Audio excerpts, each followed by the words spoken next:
What's beautiful about this interview is it's three fractional marketing people.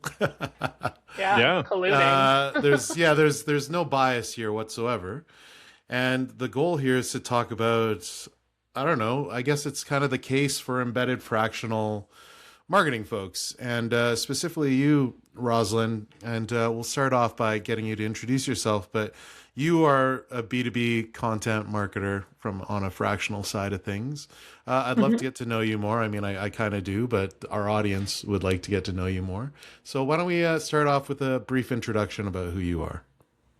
Sure. My name is Rosalind Toews, and I am a fractional marketing leader. I own a company called Outspoke. We have a very small, we call it our team a mini but mighty marketing studio is kind of what we call ourselves these days. And so we're Calgary based.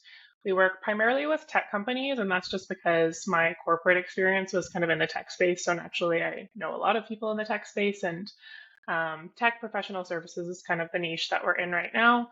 And yeah, we kind of help them with all things brand and content marketing. So we're very embedded in our within our client base. A lot of our clients have been around for years. Our longest client has been around actually from before I even started the company. And so yeah, it's funny because fractional marketing I feel like is such a buzzword now, and like everybody is starting to call themselves a fractional marketer. But when I thought about like what fractional marketing is, we kind of were doing it all along. We just didn't really put a label on it until recently, and kind of just like trying to own that term. But now everyone's doing it, so it's not cool anymore. But yeah, that's kind of the brief intro of who we are. Do you ever run into people that don't understand the fractional terminology itself? Like, have you had to try and explain it? Not not so much. I think what people think of when they hear fractional though is like fractional CMO. So they're thinking like someone like you, maybe Mark, that's like super high level strategic. Um, our company is a little bit different because I almost think like I'm not at the CMO level. I almost think of myself as like a fractional marketing director because we can help you with strategy, but then we're also helping with the execution. So I have a small team. I have Zoe on my team. She's full time now. She's a content strategist. We have freelance writers that we work with. We have a freelance designer that we work with. So I think, yeah, I think when people think of fractional, they're thinking of like one person that's coming into the business and maybe like working part time almost. We're almost like operating more as an agency, but then we like embed our team into your team, if that makes sense. So, yeah. Hmm. What would you say is the difference between freelancer, agency, consultant, fractional? Yeah. Okay. Well, for me, I think the big difference with fractional, obviously I'm biased, but I think it really comes down to ownership. So, when you're talking to, and not to say that agencies don't have ownership, but I think what can happen with agency is often like they'll come in, they'll do a strategy, they'll build the deliverables, and like they'll come in almost in like a project capacity or like a limited time capacity. For me, when I think of how we work with our clients, we are really taking ownership of your results. I almost see myself as like I said before, the marketing director that's external of their organization, but I'm Hmm. so embedded that there has to be ownership. Like my success is your success and vice versa. If we look at like consultants or freelancers, I feel like they can be very maybe more so like deliverable based. Like you have someone in house that's owning the strategy, and then you're going to just like assign me a task to do, and I'll fulfill on that task, right? So we're much more involved in like the full life cycle of marketing from strategy to execution, measuring, and then improving that system as we go along. Yeah. I often thought about it as like what it's not. And you did a good job, like, without knowing how I describe it, is also describing it the same way that it's not. Like, I always thought about consultants being people that deliver a report or it's a project based kind of thing. Hmm. Um, Yeah, Yeah, and freelancers are kind of there for short times, usually for on a specific project where there's capacity overflow or they need additional capacity. And then the fractional part was always I thought of it similarly, where it's a part-time mhm. role almost within an organization, and there is a sort of sense of ownership and a sense of teamwork, I guess, in a way that maybe is a little bit different as opposed to a Yeah. hired gun.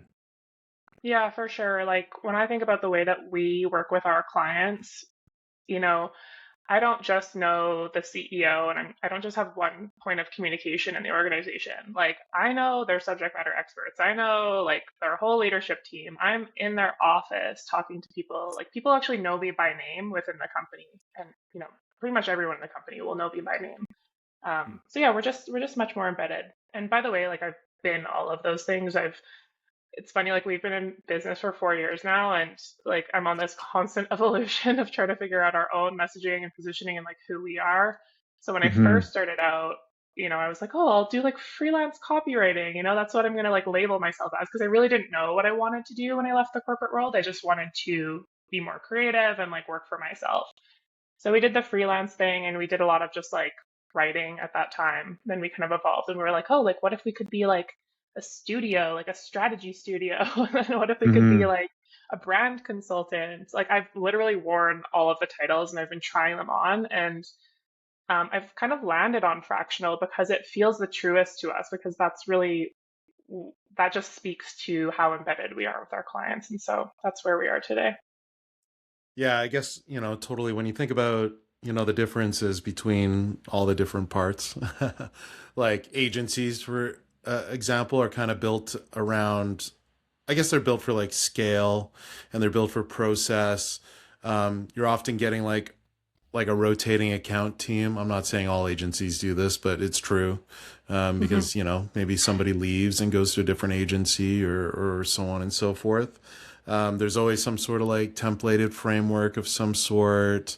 You might get like a strategist who's kind of spreading their attention across multiple accounts and stuff like that. But I guess fractional, from what I'm hearing that you're saying, is basically like you're basically an employee. You're just not an employee. You're just not getting all the benefits of literal benefits, health benefits, CPP, pension, and all that Yeah. stuff.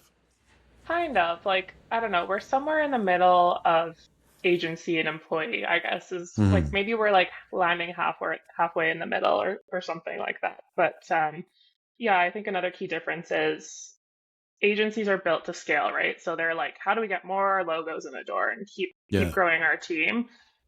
I have intentionally stayed small. Like I think we have maybe like 6 or 7 clients, and I don't know if we want to take on much more than that because then the attention that I can give to any one account starts to dilute a little bit, and that like Hmm. personal relationship starts to dilute. And so that's probably another key difference. Like having come from the corporate world, I've worked with agencies like as the in-house person, and sometimes you just feel like another number on the list, and they're like, "Oh, we got Mm. to do like our quarterly account update and like see how this person's doing." And I'm not saying all agencies are like that. I just feel they are built for a different purpose.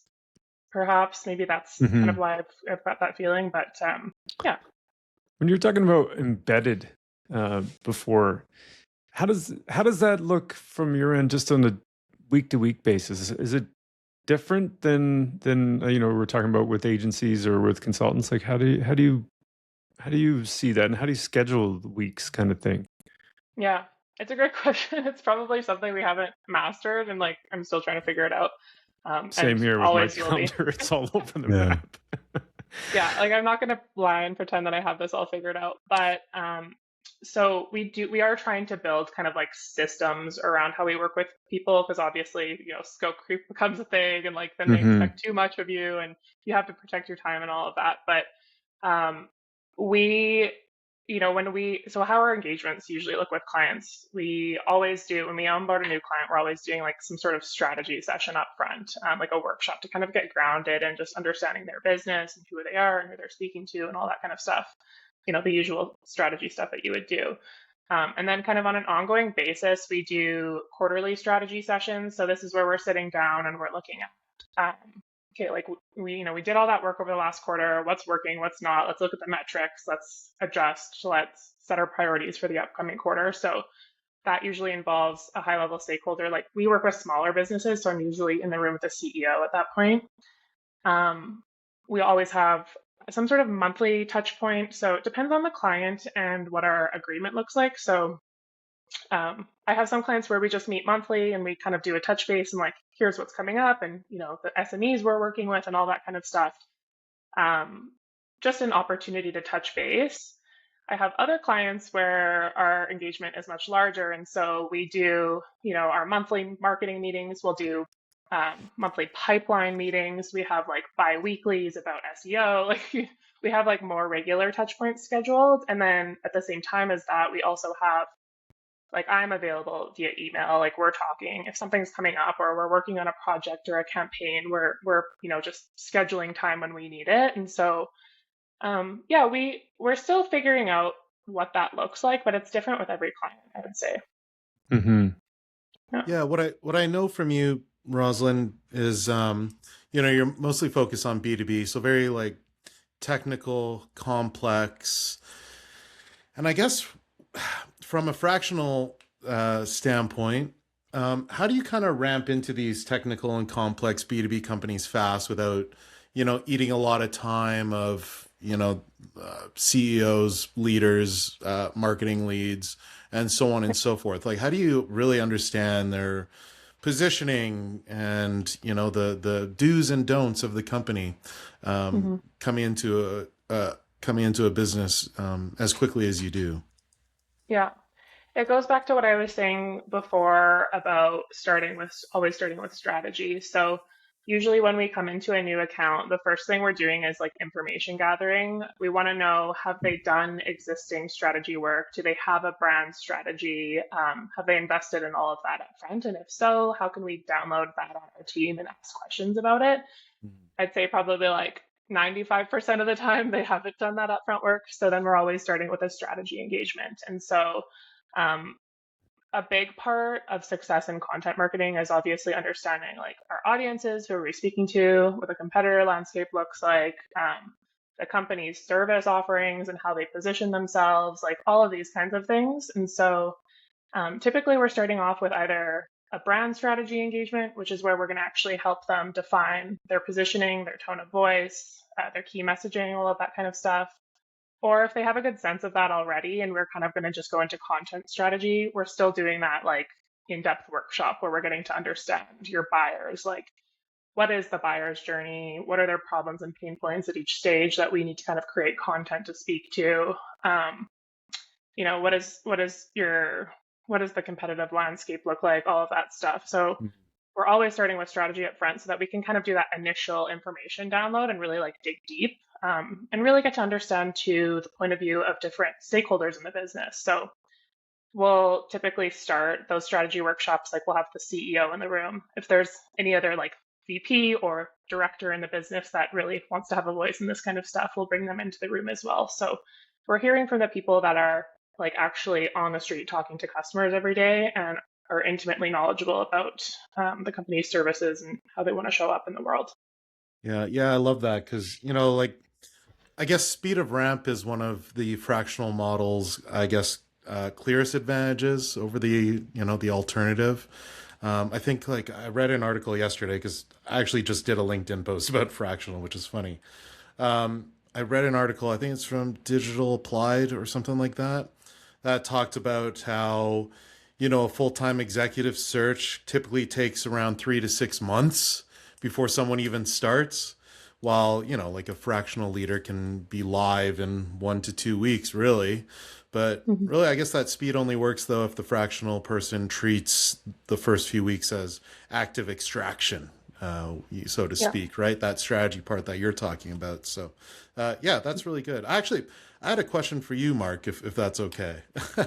Sure. I know we're the question askers, but I thought I'd ask you a question because you're a fractional CMO, which kind of focuses on, I guess when I think about a fractional CMO, in my opinion, maybe I'm wrong, is that your goal is to introduce marketing into a company and then potentially set up that company for marketing operations and so on and so forth. And then there comes to a point where maybe you have a shorter contract, but you've basically introduced this marketing service within that company.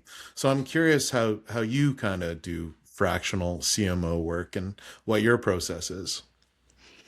Let's compare notes for all of us. I think it depends on like what the point of entry is for the company. And so for me, that usually the kind of company I would target would be a company that's between 50 to let's call it $80 million, or sorry, 15 to $80 million. And the kind of problems that those types of companies have is really where my sweet spot and my skill set is strongest.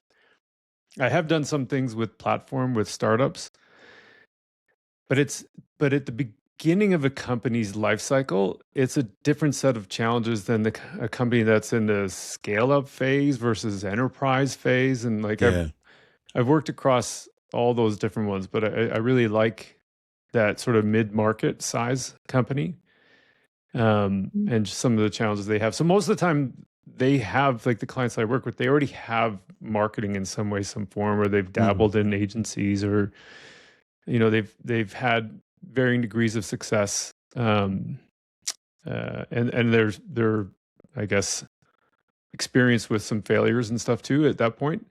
So it's not a new idea to them. So that's kind of, what are the challenges that they have typically that you like to work on? I'm curious.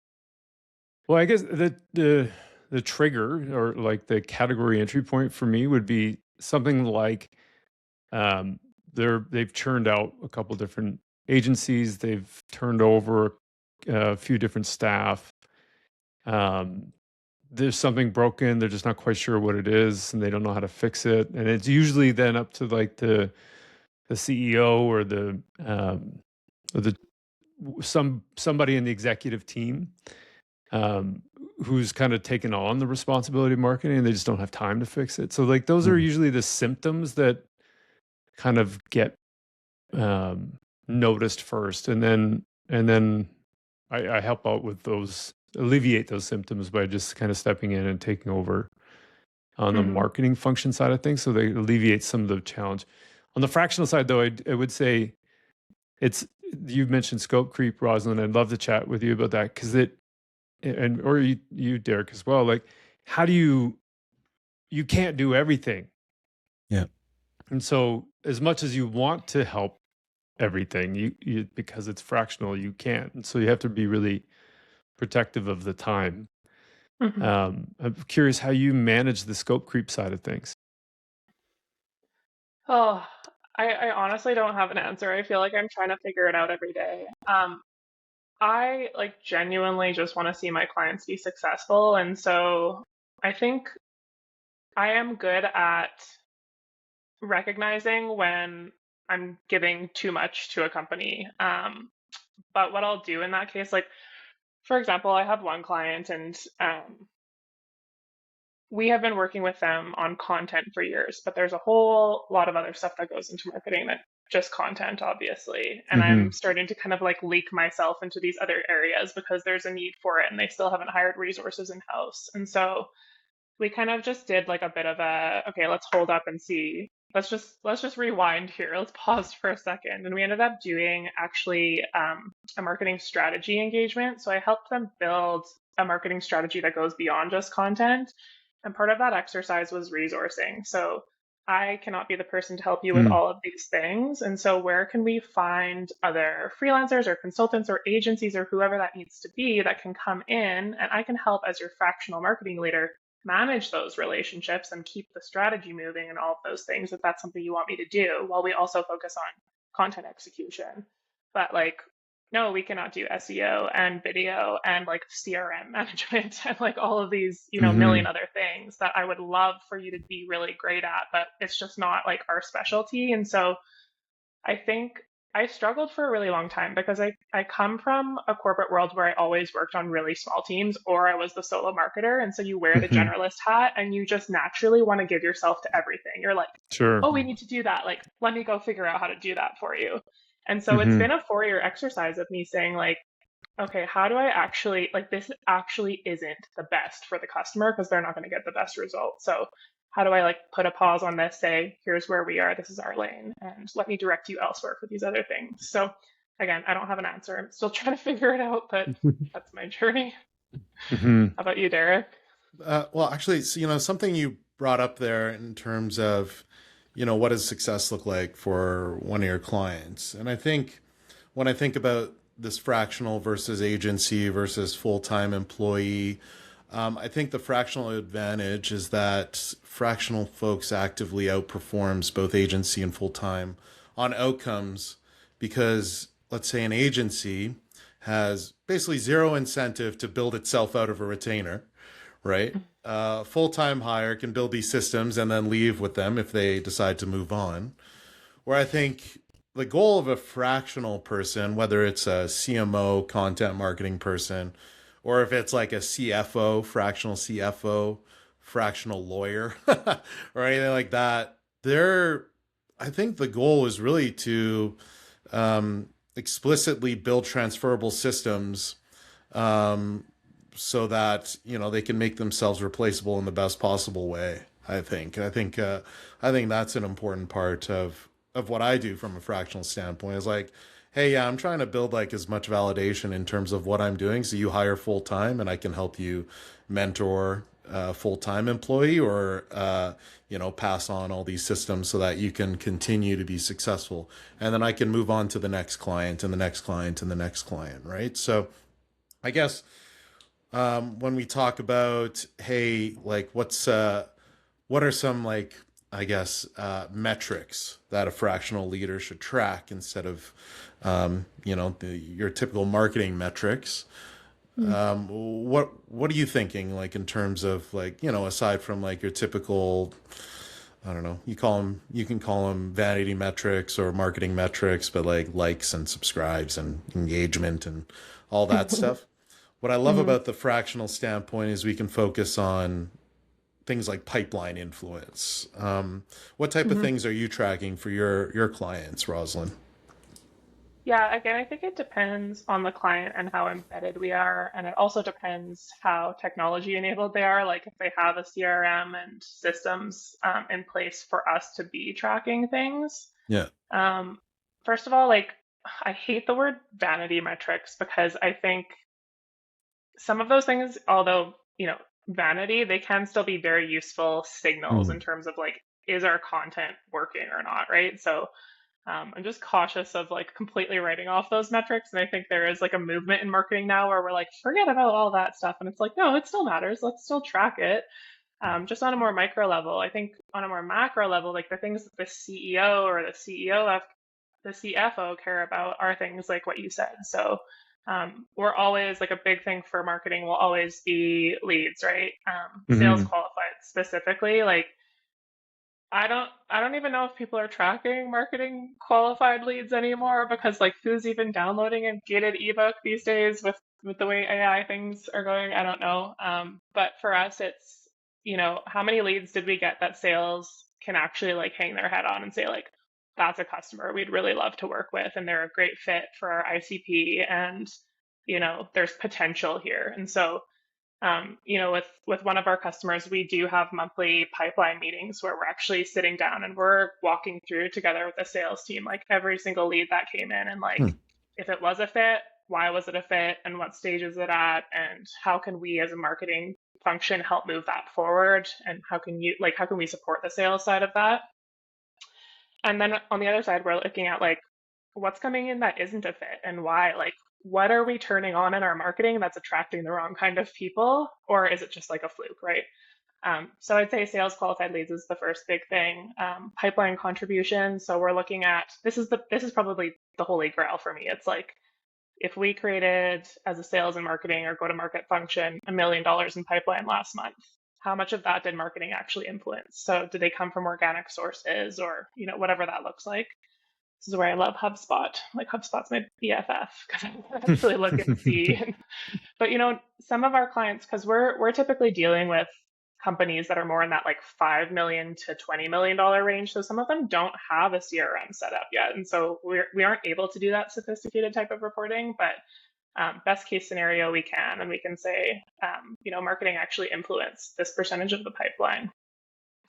Revenue, obviously, like new revenue coming in, um, things like customer lifetime value. So can we keep our customers around longer or sell them more stuff? Marketing can really influence that. So I think those are the metrics that we really care about reporting to our customers on. I wanted to just double click on a couple of things you said, because, and I'm at the same time, I'm creeping on your LinkedIn profile, just trying to see a few things here. But you mentioned, like, why would anybody download a gated thing if you've got AI now? So there's that. There's this post that you put up about how do we get our brand to show up in AI search results. There's this other thing you posted recently about the kind of chic thing. I've seen that somewhere before, just to stop chasing the algorithm and just create cool stuff. And like, to me, they're not entirely different ideas. There's a thing where we kind of went down this path of we can measure everything, and everything that measured matters, to a point where we're kind of at a stage where it may not be so. And so then from a content perspective, like, I think everyone's wondering, like, how do we go forward? And so I wonder, like, from your experience thinking about those business metrics and the outcomes that people really care about, how are you kind of steering that pathway? Yeah, it's a great question. I think I have, like probably every other marketer, struggled with reporting my whole career. Like, dealt with CEOs that are like, "What's the ROI on this case study we produced?" Right? It's like, oh my God, I'm gonna hit my head on a wall. I think to your point, like, we do over measure, and it's like weird because in no other department in the business are we this strict on measurement. It's only when things aren't working that we always turn to marketing and we're like, let's look at the very specific analytics and how we can dig into why marketing isn't doing well. But from my perspective, and the conversation I usually have with my customers is, I really see like marketing and sales, we're very, distinct teams. We have two different jobs, but we are working together towards the same goal. So if there are leads coming in, they're good leads, the pipeline is growing, the revenue is closing. From my perspective, we're doing our job. So I'm much more focused on those high level KPIs and metrics, because I just feel, especially when if you're hiring a fractional team, you don't have a ton of time in marketing. Like, you don't have a person that's sitting there that's going to have time to dig down deep into every single asset that's being created and every single channel and how that's contributing to ROI. Like, that could be a full-time job. Like, marketing analytics in and of itself is a whole discipline. You have one fractional marketing team, right? That's kind of spread across the whole thing. So why are we spinning our tires? That's kind of my stance on it. I just think it's a whole lot of like marketing BS that we've created that we have to kind of get over ourselves a little bit and just like, are we positively contributing to the bottom line of the company? Yes or no? If not, okay, then let's dig a little bit deeper and see like what's working and what's not from a marketing perspective. That's my take. Yeah. Yeah, I guess you think about like the value proposition of having a fractional engagement, which typically costs a small fraction of a full-time senior marketing hire, I guess it would be. So it shouldn't take like a massive pipeline shift to justify itself, right? Like, if you get like this is going to be terrible math and it's probably going to be wrong, but if you get like 20% reduction in customer acquisition cost on like, I don't know, $100,000 annual marketing spend, that saves like what, 10K? Is that right? I don't know the math, but basically, you're basically covering your fractional engagements costs in a year on its own, right? So this is my thing. I'm like, if we can sit down and look at your pipeline and see that, there was $5 million in pipeline generated last quarter, and maybe 3 million of that, turned into business or whatever. But you're paying like 50 grand for your entire marketing function that quarter. Like, the ROI is there. Why do we need to dig down into every single channel and asset? It's working. Just trust it. Just go with it. I don't know. Maybe that's a hot take. I don't know if that is. Like, do you guys agree with me? Am I crazy? Should we be measuring everything? I think it's a good take because it's kind of a much easier story to tell a CFO than like, hey, we're building brand, which I think is true. Yeah, I really struggle with the measurement side of things, because the illusion of measurement and then the reality of measurement. And I think there's a perception like you can get, and this is where spreadsheet marketing becomes so challenging, that anybody with a spreadsheet can look at every single line item and go, okay, well, look at this keyword that we're investing in on search and what's the ROI or ROAS on that keyword? And then look in comparison, look at this investment we made in creative. And what was the return we got on that? It's hard to measure. Like, let's not do that. Let's do more of the other. Yeah. And it's a really, I understand the logic of it. It's not nearly as accurate as we want it to be. Yeah. And I think your point before, Rosalind, is really good. Like, it would be like the cost for marketing is already included in the calculation of like return or like ROI. And so now we're separating it out and then going, okay, well, all the business is generating this much money. Let's isolate just marketing and see how much money marketing is contributing to the bottom line. But you could do the same calculation for the sales team. You could do the same calculation for the product development team. You could do the same calculation for finance. Like, what's the ROI of all those organizations? Like, it's as difficult as it is for marketing to really prove. So I think, the return. So I think it's really tricky that just because we have measurement doesn't mean that we can measure things as accurately as we'd like to. Yeah. Yeah, and it's very short-sighted, right? Because like we know, and I was saying this, Mark, in that workshop that we had, like, I'm working primarily with tech companies, professional services businesses that have massive deal values, right? Like they could be doing $100,000 projects or $1 million projects, and their what do you call it?